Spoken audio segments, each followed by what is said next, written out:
Definitely Hulk. Yeah, Hulk was the guy that stood out to me, man. I just, it's kind of ironic because Hulkamania started in '84 in Madison Square Garden, so it'd be pretty cool to go make history at Madison Square Garden November 3rd against Woodley, just like Hulkamania got started over at MSG.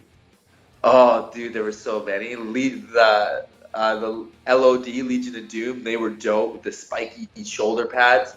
Um, the Rockers like Marty Jannetty, um, uh, Shawn Michaels throughout his career, Bret Hart, the Undertaker was serious for sure. Um, yeah, there was so I was such a huge wrestling fan back in the day. Rey Mysterio, man, 619. I'd say Rey Mysterio, Undertaker. You gotta love Undertaker. Undertaker, he's just classic, man. You know. Rikishi? Is that his name? It was hilarious. I loved it. The way he finished people with his butt, that was pretty funny. Stone Cold Steve Austin. You got Stone Cold Stunner that. But him and Mankind was my two favorite wrestlers. The Rock and Stone Cold Steve Austin, and Sting. Yeah, that too. Sting was first. And then it was The Rock. Then it was Stone Cold Steve Austin.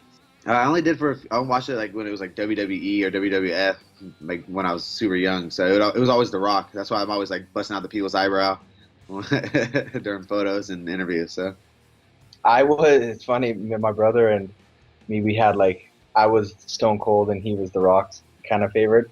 But then those are like the most, the famous ones. So, and then I was always a big Sting fan and Kane. And I like Kane and he liked The Undertaker. So I like Kane and Sting. Yeah, Shawn Michaels is my favorite pro wrestler of all time. I don't know. I just whenever I started watching him as a kid, he was one of the first guys that I kind of gravitated to, and